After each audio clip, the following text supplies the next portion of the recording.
Marchel, good to see you. So why would the Eurobond be such a big game changer in all of this? Well, I think fundamentally it sort of changes the way risk is perceived in the euro area. So at the moment, obviously, each country has to issue its own debt. Obviously, markets take their own view on how sustainable debt positions are in individual countries.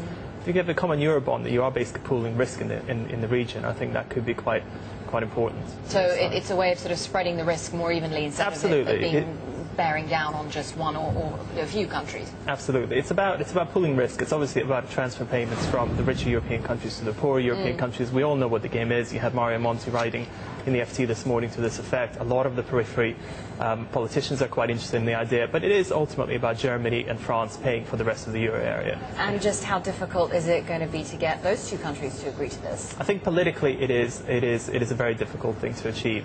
I think realistically, obviously, discussions we're having today are about Greece. They're about extending EFSF.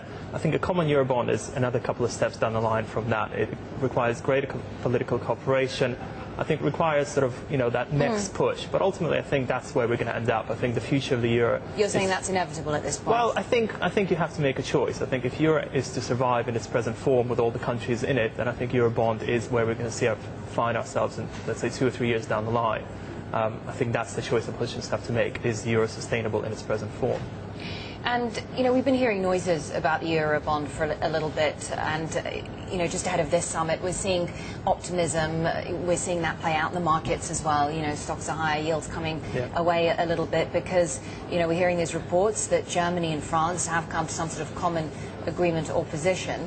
But then also, just in the last few minutes, getting reports that France hasn't changed its position on the Eurobond. We know that Germany isn't too keen on it because, there is a feeling that it would punish their own taxpayers and jeopardize those leaders politically. So it just seems like there's a great deal of back and forth right now. My question is, when will we know when that option is really being considered? You said that we're a few steps away from it. What is the first step? What is the first signal that this is going to happen? I think obviously the first step is to expand the EFSF, because in a way that is a form of deepening the fiscal union in the euro area. So once you expand that, I think at some point a natural progression from that is to think about Eurobonds, because ultimately EFSF cannot go on forever. I think at some point markets will test its ability to lend money if they'll test the size of the EFSF's capacity to support periphery countries. So I think at some point, 6 months down the line, 12 months down the line, I think markets and politicians realize that EFSF is not enough.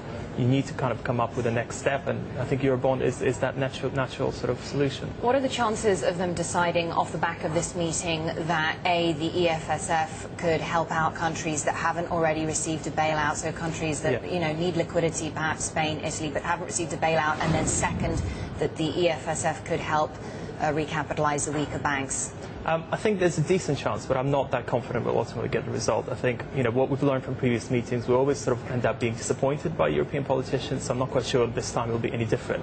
I think all the discussions we're hearing at the moment is about Greece. It's about sort of being able to roll over Greek debt and what is the best solution to achieve that goal. I think EFSF perhaps been put in a bit of a back burner, but ultimately I think that's what the markets really care about. I think in some ways the idea of Greece is dealt with. It's the EFSF that matters. How can you put that on a back burner now? I think it's very difficult. I think you could get quite a negative market reaction unless you get some strong statement on expanding EFSF's capacity to lend money. How complicated is it going to be to expand the EFSF? And we're talking about this being an option on the table. Okay, it sounds great on paper, but legally, is this going to be complicated? Absolutely. I think our understanding is that effectively it has to be ratified by all national parliaments. So we are talking about a process that could take up to 4 to 6 months potentially to be implemented. So I think one possibility is perhaps for the ECB to step in, to resume the securities market purchase program, so effectively start buying bonds in the secondary market, something they did before, something they've stopped in March, and something perhaps will be pressuring them to resume, especially if the EFSF is agreed to, then ECB perhaps could be seen as a bit of a stopgap measure that comes in and supports the market. Yet another temporary solution.